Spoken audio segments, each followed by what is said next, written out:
సాగునీరు లేక ఎండిపోతున్న పంటలను పరిశీలించే తీరిక ప్రభుత్వానికి ముఖ్యమంత్రి రేవంత్ రెడ్డికి లేదని మాజీ మంత్రి కేటీఆర్ విమర్శించారు.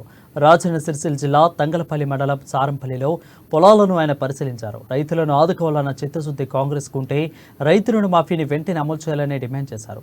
రైతు భరోసా కింద ఎకరానికి 15,000 ఇస్తామన్న హామీని నెరవేర్చాలని కోరారు.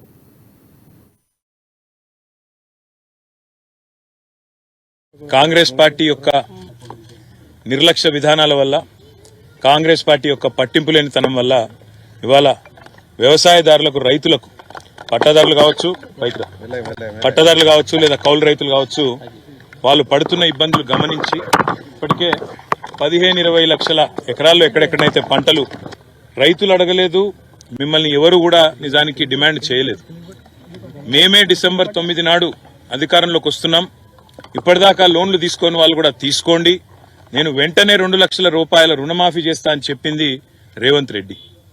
మరి ఇప్పుడు 4 నెలలైనా కూడా రుణమాఫీ అనేది కనీసం ప్రస్తావన కూడా లేని పరిస్థితి ఈరోజు రాష్ట్రంలో చూస్తా ఉన్నాం. రుణమాఫీ చేయకపోగా బ్యాంకుల ద్వారా ఇవాళ రైతులకు లీగల్ నోటీసులు ఇచ్చి మీరు కడతారా సస్తారా అని మెడ మీద కత్తి పెట్టినట్టు వ్యవహారం. కాంగ్రెస్ పార్టీ యొక్క నిర్లక్ష్య విధానాల వల్ల, కాంగ్రెస్ పార్టీ యొక్క పట్టింపు లేనితనం వల్ల ఇవాళ వ్యవసాయదారులకు, రైతులకు